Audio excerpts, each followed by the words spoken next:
Nilambur ചന്തക്കുന്നിൽ PV Anwar MLA രാഷ്ട്രീയ വിശദീകരണ യോഗം ആരംഭിച്ചിരിക്കുന്നു. മുല കുടിച്ച വല്യമ്മാന്റെ പേര് ചക്കിക്കുട്ടി. ഞാനും എന്റെ ജ്യേഷ്ഠൻ അജ്മലും അവരുടെ മുലപ്പാലാണ് എന്റെ ഉമ്മാന.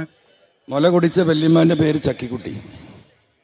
ഞാനും എന്റെ ജ്യേഷ്ഠൻ അജ്മലും അവരുടെ മുലപ്പാലാണ് എന്റെ ഉമ്മാനേക്കാളും കുടിച്ചിട്ടുള്ളത്. അപ്പോ പിന്നീട് അങ്ങോട്ട് നമ്മൾ ഓരോന്നും പരിശോധിച്ചാൽ ആ ചക്കിക്കുട്ടിക്ക് 2 മക്കളാണ് ഉണ്ടായിരുന്നത്. അതിലൊന്ന് കീരനാണ്, അത് മരിച്ചു. പിന്നൊരു സഹോദരി ഉണ്ടായിരുന്നു, അത് 1.5 വർഷം മുമ്പ് അവരും മരിച്ചു. ആ കുടുംബം തന്നെ കഴിഞ്ഞു. പിന്നീട് വീട്ടിലുണ്ടായിരുന്നത് ഉമ്മാനെ സഹായിക്കാനുണ്ടായിരുന്ന നാടിച്ചിയാണ്. അത് കഴിഞ്ഞ് ഉമ്മാന്റെ എനിക്ക് തോന്നുന്നു 2000 കൂടിയിട്ട് അവരും മരിച്ചു. ഉമ്മാന്റെ അവസാന കാലം ഉമ്മാന്റെ ബെഡ്റൂം അവർ തന്നെയാണ് അവർക്ക് കൊടുത്തിരിക്കുകയായിരുന്നു.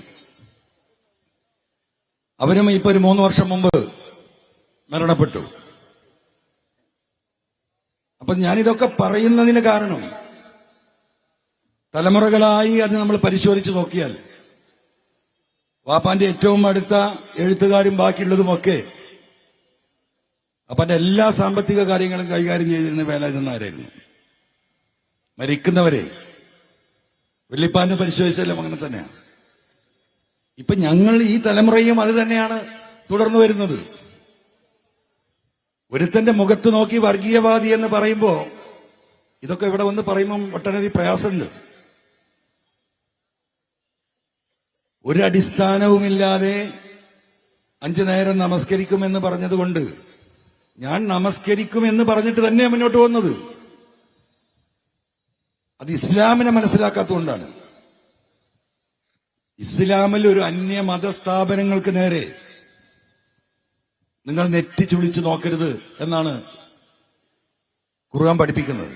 നല്ലൊരു അമ്പലം കണ്ടു, നല്ല കൊത്തുപണിയും നല്ല വിശാലമായ സൗന്ദര്യമുള്ള ഒരു അമ്പലം കാണുമ്പോൾ ഒരു മുസൽമാന് എന്താ ഒരു ഈർഷ്യതയോടുകൂടി ഒരു ഇഷ്ടക്കേടോടുകൂടി നോക്കാൻ പാടില്ല. അവൻ ദീനിന് പുറത്താ.